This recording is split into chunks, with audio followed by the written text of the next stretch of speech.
Hinabol ni Laban si Jacob.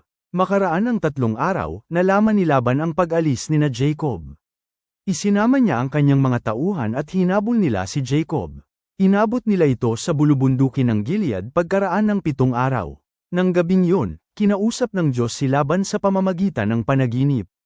Sinabi sa kanyang huwag pagbabantaan ng anuman si Jacob, naabutan ni Laban si Jacob sa kaburulan ng Gilead, kung saan nakapagtayo na siya ng tolda. Nagtayo rin ng tolda si Laban doon kasama ang kanyang mga tauhan. Tinanong ni Laban si Jacob, bakit mo ako nilinlang at itinakas mo pa ang aking mga anak na parang mga bihag? Bakit mo inilihim sa akin ang iyong pag-alis? Inihatid ko sana kayo na may tugtugan at awitan sa saliw ng tamburin at alpa. Hindi mo man lamang ako binigyan ng pagkakataong mahagkan ang aking mga anak at mga apo bago sila umalis. Napakalaking kahangalan ang ginawa mong ito. Alam mo bang kaya kitang saktan? Ngunit hindi ko gagawin yun sapagkat kagabi sinabi sa akin ng Diyos ng iyong ama na huwag kitang pagbantaan sa anumang paraan. Alam kong ginawa mo ito dahil sabik na sabik ka nang umuwi sa inyo. Subalit bakit mo naman ninakaw ang aking mga Diyos? Sumagot si Jacob, natakot po ako na baka hindi ninyo pasamayan sa akin ang inyong mga anak. Ngayon, kung makita ninyo ang inyong mga Diyos sa sinuman sa amin, dapat siyang mamatay. Saksi ang naritong mga kamag-anak natin, tingnan ninyo kung mayroon kayong anumang ari-arian dito at kunin ninyo. Hindi alam ni Jacob na si Raquel ang kumuha ng mga Diyos-Diyosan ni Laban.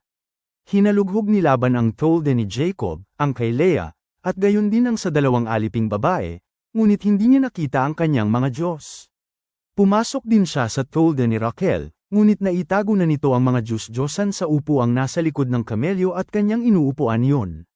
Hinalughog ng mabuti ni Laban ang buong tolda, ngunit wala siyang nakita. Sinabi ni Raquel sa kanyang ama, huwag po kayong magagalit sa akin kung hindi ako makatayo sa harapan ninyo, sapagkat dinatnan po ako ngayon.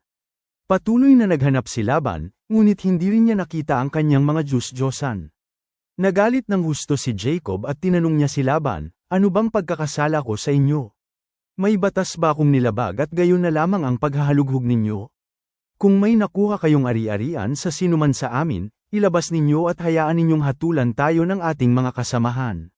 20 taon tayong nagkasama, patuloy ang pagdami ng inyong mga tupat kambing, at di ko pananggahasang kainin ni isang tupang barako sa kawan ninyo.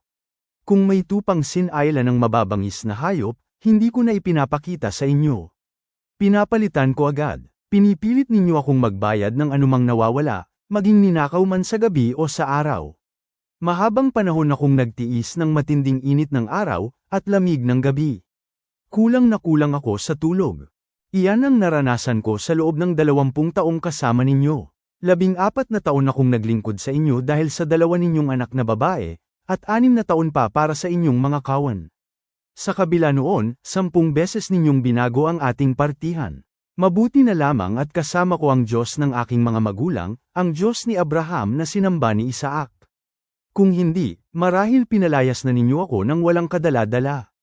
Alam ng Diyos ang aking hirap at pagod, kaya, pinagsabihan niya kayo kagabi.